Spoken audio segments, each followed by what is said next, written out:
Hi, I'm Tom Byelick, Executive Director for the Hobart Chamber of Commerce. Welcome to our premiere episode of Influencers in Action. In this video series, we'll be meeting with some of Northwest Indiana's best and brightest leaders. We want to know what they do, but more importantly, we want to find out how and why they do it. Today we'll be joined by a very special guest, so stay with us.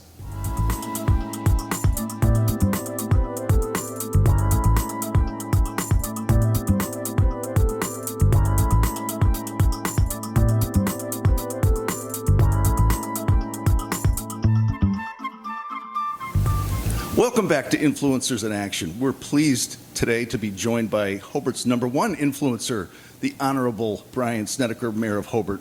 Mayor, thanks so much for joining. Glad to be here. This is a great thing, what you're doing. I think having an opportunity to get to know people a little bit and hear a little bit about their backgrounds, I think this is a great thing. So continue the great work. Thanks so much. Mayor, just quickly, let's talk a little bit about city business. I know it's been a trying year and a half for you. What's one thing that you're particularly excited about when it comes to the city of Hobart right now? Well, I think when you look back over the past year and you understand what, as communities, we went through in overcoming the pandemic. And I think one of the biggest things that steps out and people see is how business people, residents all come together to look after each other, check on each other, provide assistance. We saw, with our city services, working cohesively. We also saw neighbors taking care of neighbors, senior citizens who may have needed prescriptions filled and weren't comfortable leaving their home. Everybody came together, and I think that sense of community, that sense of caring, really you saw shine through. And I know it wasn't just in Hobart. I know communities all over the nation saw how their community came together in a unified, we care for one another, and we're going to get through this. And I think that I'm very proud of our community and how we responded. Excellent. Now, Mayor, as the leader, we want to know a little bit about how you maybe got to where you are right now. So take us back a few years. Take us back a few years before you became mayor. What did that path look like? Well, in 1980, I was hired as a police officer for this community. Fast forward, about 23 years later, I was asked to serve as the chief of police. And I served for 4.5 years as chief of police. And there came a point I was completing my career in law enforcement. I was asked to consider running for mayor. Never involved in politics in any way, shape, or form. Mm-hmm. But I also understood that as mayor, I could make some decisions that could be a positive direction for this city. And so I made a leap of faith and a lot of prayers, and I was successful in being elected in my first opportunity as mayor. And so now I'm in my 4th term, and I look back and I think about where the city was in 2008 when I became mayor and where we are today. And I can say, because of people coming together, the chamber, the different groups within the city, working with the state and federal governments, I think you can truly see this community has made some very, very strong advancements. Our infrastructure is much better. I believe our service to the community is much better. And I believe at the end of the day, when you look at landmarks such as the bridge, we're getting ready to do an overpass on Colorado Street, the amount of jobs we've created, and now there's a big push for residential development. Our community is one that people want to not only move to, they want to work here, they want to play. You can live in this community and never have to go anywhere else. But I'm very, very pleased to look back and see. But, you know, a mayor can't do it by themselves. It takes everybody pulling together. And I think the chamber has done a wonderful job of working with the city. And I see going forward, under your leadership, I see a very, very strong unified front. So, Mayor, no formal political role prior to becoming mayor, but in roles as a police officer and chief of police and now Yep. mayor, certainly a leadership role. How would you describe your leadership style? Consensus building. I believe that a good leader places people around them that can lead. I believe that I've seen too many times that positions of power want to micromanage. They want to control everything. And that's one of the things that I've been very committed to not doing, and that is to put, you know, my belief is if you put good people in leadership and you let them do their job. Now, you're always there to help guide them, to answer questions, to make sure that they're going in the right direction, but let them lead. And I believe that's been an area where people that have worked, you know, on my team have said, thank you, Mayor. Thank you for having the confidence in us. Thank you for letting us do our jobs.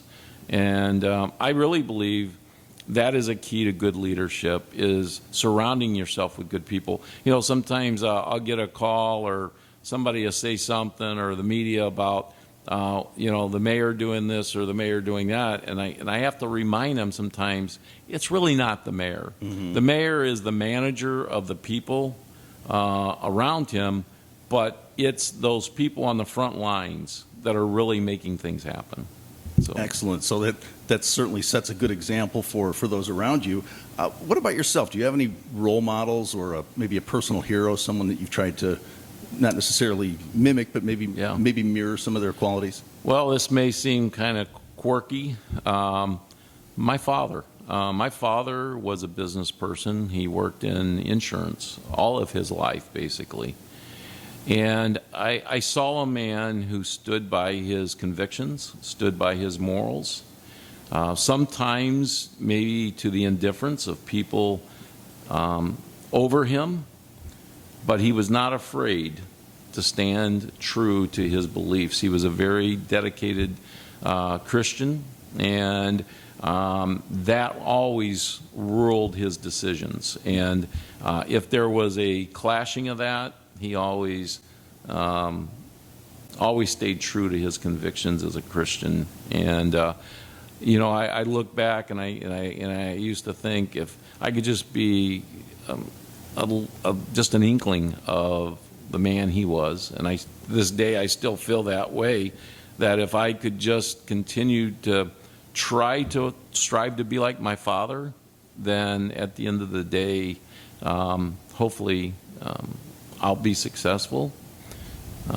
But your job should be reflective of your personal convictions. And I think that's probably what stood out most in my life when I saw the example my father set. That's great. You know, the last question, and maybe it's a bit redundant, but maybe fast forward 20 years or 30 years. How do you want to be remembered? What do you want your legacy to be? I would say probably first and foremost is that I stayed committed to the path that I set out. When we had our targeted projects, things that we felt needed to be done by the city, we stayed the course and we got the job completed. And then I think, you know, most importantly is that people understand, as mayor, I always tried to make the decision that was best for the city as a whole, not just for a small group of people. And in most cases, if people see that your decisions, they may not agree with them, but if they see you're making them for the right reasons, they'll support that. They may not agree with you, but they'll support you for being fair and treating everyone the same, because that's what people are asking for. Government today, they want government to be responsive to the people who elected them. It doesn't matter about party. It doesn't matter about politics. Just be there for the people that elected you. Be their voice. Be fair to them, and be honest. There's times I have to tell people, and that's what I've always told my staff. There's times you have to tell people no to something, but give them a roadmap that they can be successful. That if it's something that they want to do, maybe it's something, building a house, remodeling a business, and you may have to tell them no to certain things, but don't tell them no and close the door. Mm-hmm. Tell them no, but say, here's how you can get this accomplished. And that's what people want to see in government. Be responsive. And, I think that also I want people to remember me as a strong family man with convictions. I'm simple. I'm not one of those maybe eloquent politicians. I just want to be able, at the end of the day, go home and know that I did the best job I could. So. And speaking of being responsive, if someone wants to pick up the phone and chat with you, how would they get a hold of you? They can call the office. It's 219-942-6112. And Emily usually answers the phone. She is one of the most calming voices you'll ever talk to. And just an amazing assistant, and always gets things accomplished for me without even asking. So she will be there to answer the phone and help in whatever way possible, and then certainly direct it to me as needed. Mayor, thanks so much for joining us today. We really appreciate it, and I've enjoyed our time together. Tom, keep up the good work, and we appreciate the chamber and what's happening. There's a lot of excitement happening right now. Thank you. All right. Well, there you have it. Hobart's #1 influencer, Mayor Brian Snedecor. Thanks again, Mayor. Once again, I'm Tom Byelick with the Hobart Chamber of Commerce. We'll see you next time on another episode of Influencers in Action.